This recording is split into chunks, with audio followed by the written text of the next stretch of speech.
Les grands titres de l'actualité, une présentation de Addict Remorquage et Transport et Mécanique, les spécialistes. Maintenant à Montmagny, c'est Addict, 234-34-61.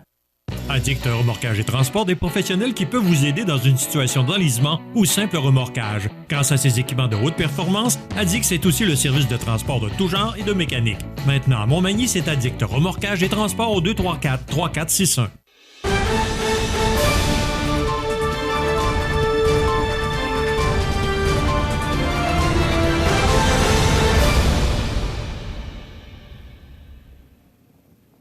Les grands titres de l'actualité de ce mercredi 7 décembre. Écoutez, la liste est longue, j'en ai pour 8 pages, donc, et on nous reste 13 minutes. Alors, José Soucy, bon matin. On va aller à l'essentiel. Bon matin.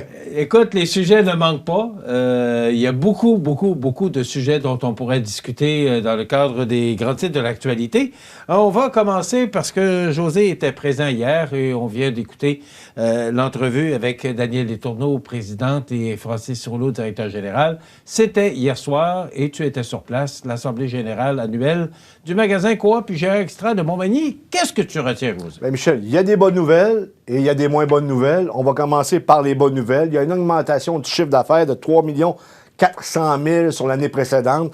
Dans le fond, on est rendu à 5 364 858 au total, alors qu'en 2021, on était à 4 775 327. Ça, c'est la bonne nouvelle. Par contre, la moins bonne nouvelle, c'est que la ristourne a baissé cette année. L'année passée, on était à 1,75 %. Cette année, 1,1 %. Dans le fond, cette année, c'est 308 000 environ. C'est environ 150 000 de moins que l'année dernière. Mais en même temps, la situation est particulière. On sait que c'est de plus en plus cher, le domaine des épiceries, de l'alimentation. Donc, ça se comprend en même temps. Mais on a quand même une coop qui est en santé et on a des gens qui prennent à cœur. Moi, sincèrement, quand j'étais là hier, Michel, puis tu te rends compte que les gens là, tiennent à leur coopérative. Bon, est-ce qu'il y avait du monde d'abord? Oui, quand même. Je te dirais à moitié plein certains, sinon 3/4. J'ai pas calculé, bien entendu. J'aime ton positivisme, à moitié plein. Ben oui, absolument, Michel. Non, mais les gens, parce que on s'est rendu compte que la ristourne est moins haute cette année, mais les gens comprennent la situation. Ça n'a pas été facile. L'autre bonne nouvelle également, c'est qu'en 2021, ça avait coûté près de 220 000 là, en mesures sanitaires quelconques, tandis que cette année, c'est 66 000, 68 000. C'est quand même une autre bonne nouvelle. Et ça a aidé également là, pour que les coffres DGA soient en meilleure santé, Michel. Bon, et il ne faut pas se cacher que tout a coûté plus cher cette année. Et Francis l'a mentionné, et je lui ai fait répéter, parce que la semaine passée, il est venu en entrevue, je lui ai fait répéter cette semaine, le fait que la ristourne diminue, il l'a dit, ça coûte de plus en plus cher à opérer. Alors, il reste le bas de la ligne, il en reste moins. Mais il dit, il faut quand même protéger notre coopérative qui est très en santé. Je voulais lui poser la question, il va revenir prochainement. Oui, il est en santé. Et je vais lui reposer la question. Mais si vous êtes allé hier à l'Assemblée générale, ou encore vous pouvez aller voir sur Internet, là, la coopérative est très en santé. Il y a de l'argent dans les coffres, donc ça va bien pour la coopérative. C'est ce que je comprends que tu retiens aussi. Absolument. Et Francis... vraiment, on commence à le connaître beaucoup. C'est un bon leader. Il a la communauté à cœur. Il est impliqué un peu partout. Puis, comme je t'ai dit hier, là, le CA, c'est pratiquement pas renouvelé. C'est-à-dire qu'il y a eu 4 départs. Essentiellement, les 4 autres personnes, ou 5, si mon souvenir est bon, ont été élus par acclamation. Ça va bien quand même. Il y a de la bonne ambiance. Mais en même temps, on sait qu'il y a des négociations de la convention collective. Mais semblerait-il que là également, ça va bien.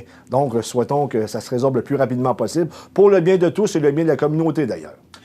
Bertrand Proulx qui quitte après 27 ans, ouais. Je le salue. Tout à fait, oui. Il a mis beaucoup de temps et d'énergie.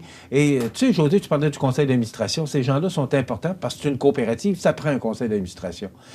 C'est pas toujours facile les décisions à prendre. Clément Asselin était là pendant près de 30 ans.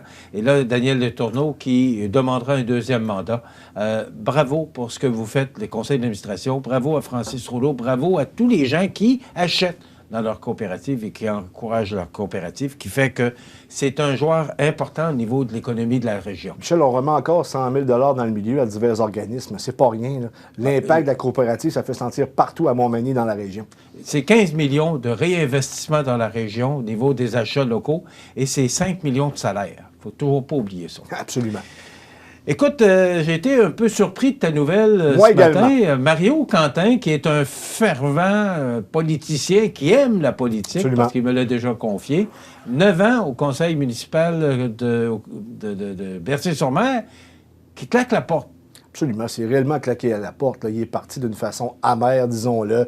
Ce qu'il affirme, dans le fond, Michel, c'est que il ne s'est pas senti appuyé par le conseil actuel en lien avec les fêtes du 350e de la municipalité. Est-ce que tu peux te donner plus de détails? J'ai bien compris dans ton texte de nouvelles ce matin, mais amer, pourquoi? Et c'est ce qu'il dit. Il dit qu'il ne s'est pas senti impliqué. Il n'y a pas l'impression, selon ses dires, que le conseil l'a appuyé dans ses démarches parce qu'il y avait quand même un poste de responsabilité là, dans l'organisation des fêtes du 350e. Et pour qu'il claque la porte lundi à la dernière séance du conseil de Berthier-sur-Mer, c'est que ça n'a pas dû faire son affaire. On va essayer de l'avoir en entrevue par ailleurs, là, ultérieurement, pour qu'il vienne nous définir un peu ce qui s'est passé. Et sûrement qu'il y a bien des choses à dire. Mais moi, personnellement, toutes les fois que j'ai eu affaire à M. Quentin, j'ai jamais eu de problème à lui parler. Il a toujours été présent.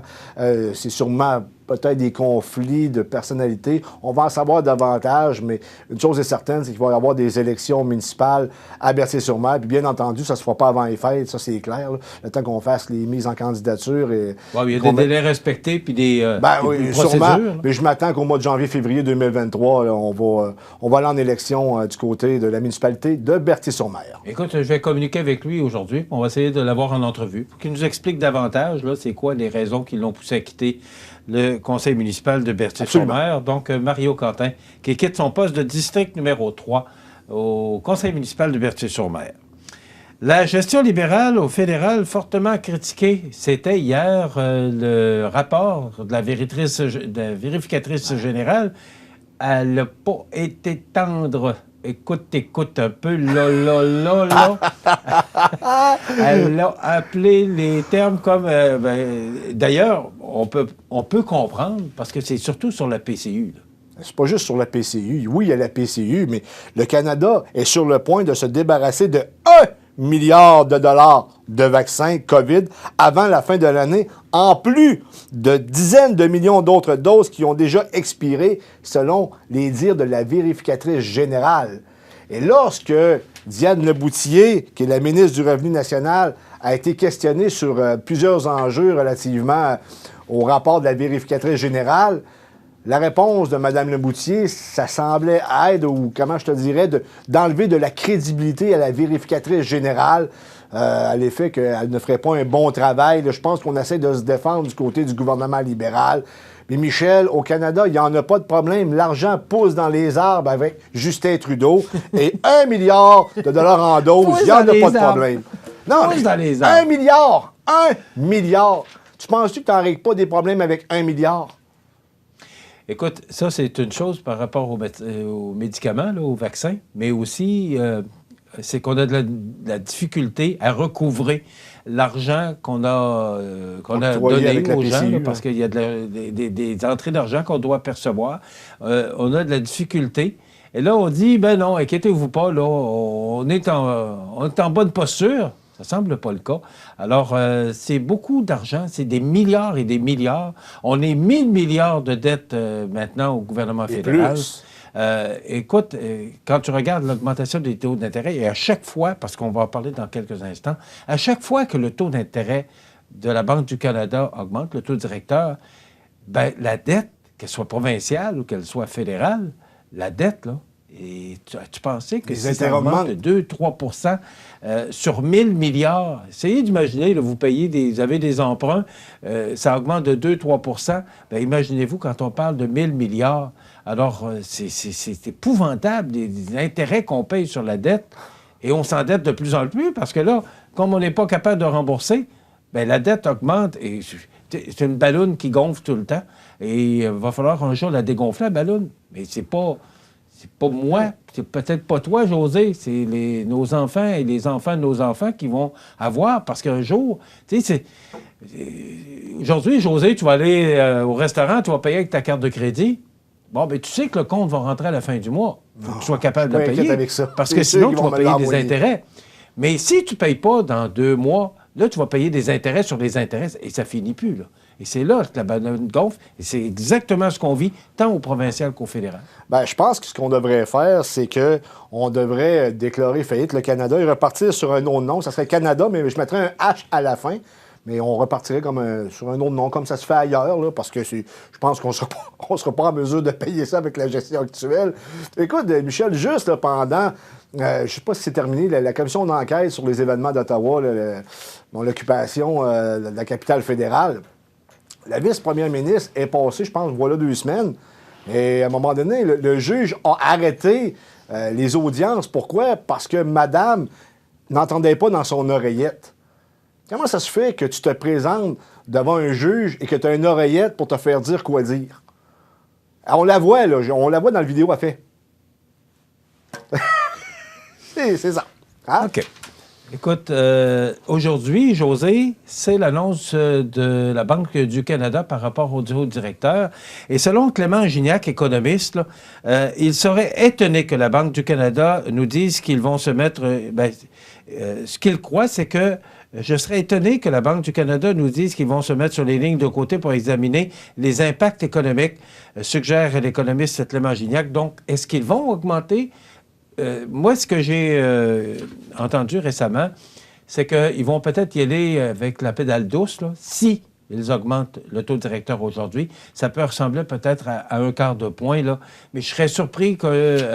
je serais surpris, je ne suis pas économiste, puis pas du tout, puis j'ai aucune compétence, mais à écouter, par exemple, les gens compétents, on peut s'attendre à une augmentation peut-être un peu moins forte pour laisser les gens respirer un peu, mais ça pourrait repartir en janvier si jamais, en décembre, on dépensait abondamment. Mais Michel, moi, j'ai pas entendu les gouvernements commencer à parler de coupure, hein? Il va falloir qu'à un moment donné, on fasse un ménage là-dedans. On n'aura pas le choix. Je veux dire, on vit au-dessus de nos moyens et on a des programmes à n'en plus finir. Je sais que ce ne sera pas populaire, le prochain politicien qui va dire qu'on va procéder à des coupures, mais en même temps, c'est inévitable. Si vous gériez votre portefeuille personnel comme le gouvernement gère le sien, ça fait longtemps que tout le monde sera en faillite. José, je ne sais pas au fédéral, mais je sais qu'au provincial, c'était un des mandats de M. Legault de diminuer la taille du gouvernement. Il n'a pas fait, il a fait le contraire. Elle a explosé. Je pense qu'il y a 7 000 fonctionnaires de plus depuis 2018 au Québec, là, si je ne me trompe pas. Je vais faire mes vérifications. Il y en a énormément plus, alors qu'il voulait en couper, qu'il était supposé couper des fonctionnaires. Il en a ajouté. Bon, OK. On va essayer de rester positif parce qu'on parle beaucoup d'achat local actuellement. Ouais, absolument, ouais. Il y a un sondage. Acheter local, mais pas plus cher. Et ça, moi, je suis d'accord avec ça. Acheter local, on parle d'acheter local Montmagny, là, mais acheter local aussi, acheter Québec. Il y a un sondage qui a été publié, sensible à la hausse des prix généralisés ces derniers mois. 36 % des répondants au sondage disent avoir diminué la fréquence de leurs achats de produits québécois, soit parce qu'ils ont diminué leur consommation en général à 50 % ou soit parce qu'ils cherchent le prix le plus bas, peu importe la provenance du produit, à 47 %. C'est pas mal plus ça, d'après moi. Oui. C'est qu'on est prêt à acheter local, Montmagny, on est prêt à acheter Québec, mais on n'est pas prêt à payer. Il y a un petit, permettez-moi... Le petit jeu, il y a un range. Je cherchais, peut-être pour dire un lousse, là, mais ouais. va bien me faire comprendre. Il y a un petit jeu, là, qui... Un petit 5 % Oui, je pense, oui. Mais, et pour... tu sais que quand tu achètes local à Montmagny, là, il ne faut pas que tu oublies que ce que tu achètes, si ça brise, c'est facile quand c'est à côté. T'as le service qui vient avec. Et si tu vas à Québec pas à Montréal, ça risque d'être plus compliqué, et encore plus chez Amazon. Exact. Ou d'autres compagnies de ce genre. Écoute, si tu achètes en Chine et tu as un problème et que tu appelles là-bas, fort possible que tu comprendras pas grand-chose à ce qu'ils vont Je ne dis pas que ces compagnies-là ne donnent pas de service, mais c'est plus compliqué. C'est juste plus compliqué. Merci, José. On se retrouve demain. Pour demain, justement, on aura une entrevue avec Léonie Brouillette, coordonnatrice du marché La Chèvre et le Chou. Quand on parle d'achat local, 56 producteurs locaux qui font partie de la chèvre et le chou, qu'on encourage beaucoup à CMA TV. Passez une excellente journée, de la pluie, demain, du soleil. Bonne journée.